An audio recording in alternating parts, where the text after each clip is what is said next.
When fans first heard the company had called for an emergency announcement, most assumed it would be routine corporate business, something like WrestleMania planning, a scheduling shift, or news about roster adjustments. Wrestling audiences around the globe tuned in with expectations of another one of Triple H's standard updates, the type of thing that usually serves as a formality rather than an earthquake. But what unfolded during that press conference was not only shocking but so devastating that it has already been described as the greatest corporate betrayal in the history of professional wrestling.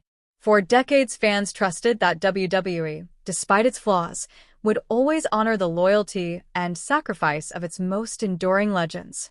Yet the reality revealed in that moment was darker, crueler, and far more manipulative than even the most skeptical insider had imagined. The news did not merely rattle the business. It struck at the very foundation of trust, respect, and loyalty between performers and the institution they had built. The clock read 3:47 p.m. Eastern Time when Triple H stepped up to the podium, his demeanor unlike anything seen before. Those who know him described his expression as more than frustration, more than disappointment.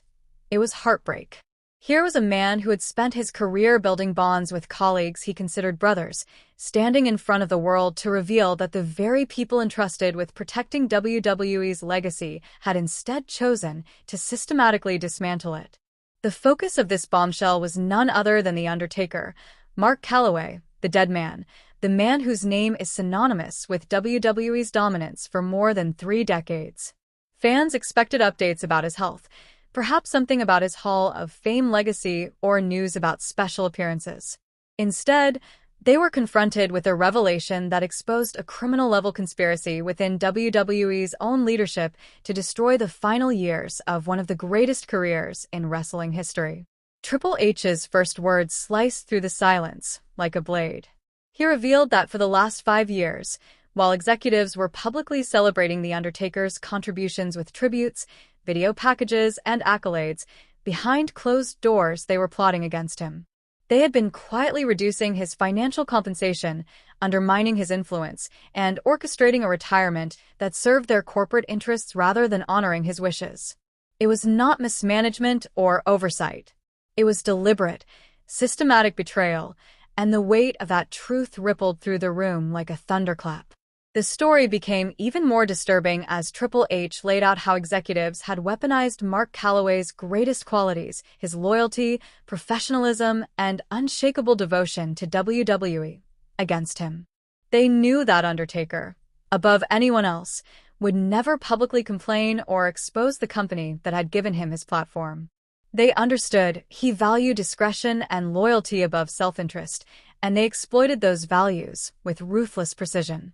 His silence became their shield, his respect for the company became their tool, and his dedication was turned into leverage for exploitation. While fans celebrated his loyalty, executives twisted it into chains that bound him, keeping him powerless as they stripped him of his creative voice, drained his financial rewards, and began erasing his influence from the history he helped create. Triple H did not speak in vague generalities. He presented evidence, corporate documents, and boardroom minutes that spoke of an Undertaker problem. To the executives who now stood exposed, The Undertaker was not the cornerstone of WWE's success, but rather a legacy liability, a financial burden whose continued presence cost them money they sought to reallocate. They had openly strategized to cut his royalties, shrink his merchandise share, and eliminate his control over his own character.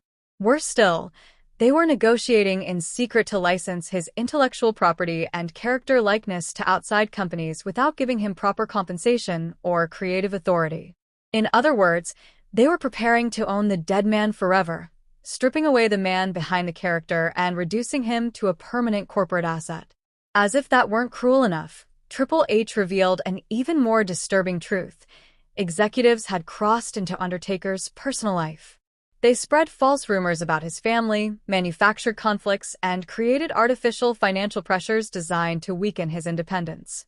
They sabotaged opportunities for his wife, interfered with ventures his children sought to pursue, and blocked any avenue that might give the family financial security outside WWE's control. Their strategy was simple: make him so dependent on WWE that he could never fight back, ensuring his silence while they dismantled his career and rewrote his history. The manipulation of his family life marked a sickening descent from corporate exploitation into outright cruelty, painting a picture of executives who viewed human lives as pawns in their pursuit of control and profit. Perhaps the most chilling revelation came when Triple H detailed the company's long-term strategy for eliminating The Undertaker entirely. It was structured in 3 phases. Phase 1 was financial reduction, stripping royalties, cutting pay, reducing merchandise percentages, and systematically bleeding him of independence. Phase 2 was creative marginalization, excluding him from storyline decisions, denying him influence over his own character, and erasing his voice from the creative process that once relied on his instincts and experience. Then came Phase 3, the most horrifying of all, historical erasure.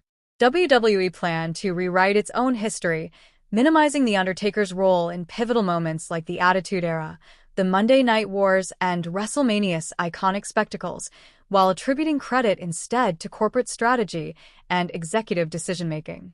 They were not only exploiting him financially, they were attempting to steal his very legacy, ensuring that future generations would see WWE's empire as the work of corporate genius rather than the sacrifices of men like Mark Calloway. But the pain did not end there. Triple H revealed that The Undertaker had known about this betrayal for months.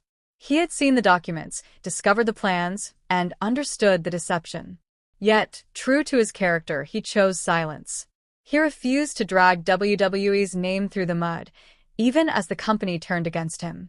He endured the betrayal privately, sacrificing his own dignity to protect the institution he loved.